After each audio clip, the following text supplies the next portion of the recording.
Qabsoon falmiidhaan kan taatu inni mirga barsiifillaatu muraadhu kaa'ati falmaachuuf mirga kan kee guutuu gonfaachuuf. Qabsoon falmiidhaan kan taatu inni mirga barnuufillaatu muraanni irra nuti falmaachuuf mirga keenya guutuu gonfaachuuf. Biyya keetirratti abbaa ta'uudhaaf itti fuufi falmachuuf. Biyya keetirratti murtee kennuudhaaf itti fuufi falmachuuf. Biyya keetirratti abbaa ta'uudhaaf itti fuufi falmachuuf. Biyya keetirratti murtee kennuudhaaf itti fuufi falmachuuf.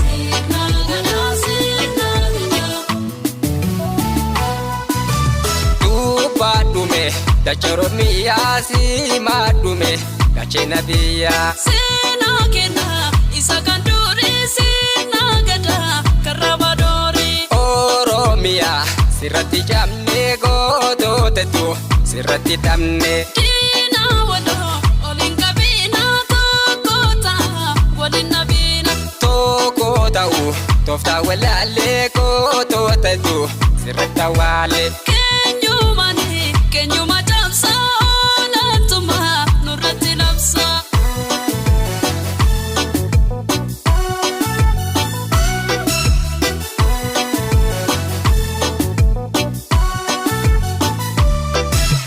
Gargar nu baase dini nu mida Unyoro mumma walin nu hida Biya keenya ranatu sifeka Waltaane dinna keesi fisheka Tokkummaa irratti hinga singaafi Kammiidha marruuf Oromummaa fi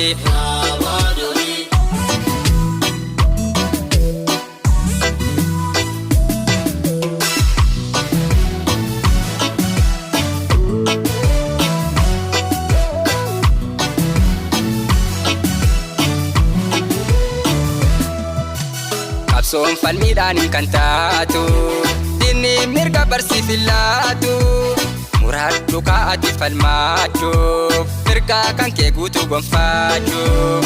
Qabsoon falmiidhaan kan taatu inni mirga barnuufillaatu muraanni irra nuti falmaachuuf mirga keenya guutuu gonfaachuuf. Biyya keetirratti abbaa ta'uudhaaf itti fuufi falmachuuf. Murtee kennuudhaaf itti fuufi falmachuuf. Biyya keetirratti abbaa ta'uudhaaf itti fuufi falmachuuf. Biyya keetirratti murtee kennuudhaaf itti fuufi falmachuuf.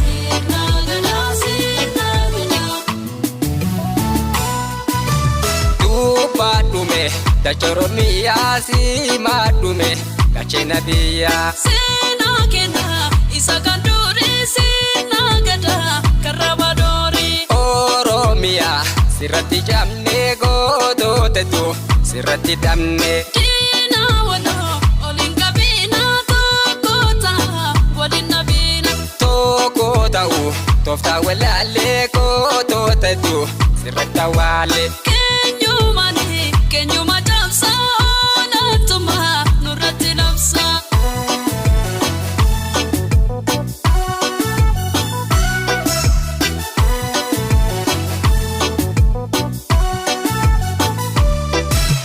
Gargar nu baase dini nu mida Unyoro mumma walin nu hida Biyya keenya ranatu sifeka Waltaane dinna keesi fisheka Tokkummaa irratti hinga singaafi Kammiidha marruuf Oromummaa fi Biyya keenya ranatu sifeka Waltaane dinna keesi fisheka Tokkummaa irratti hinga singaafi Kammiidha marruuf Oromummaa fi Biyya keenya ranatu sifeka Waltaane dinna Fisheka tokkummaa irratti kaasin gaafi kan miidhamaarru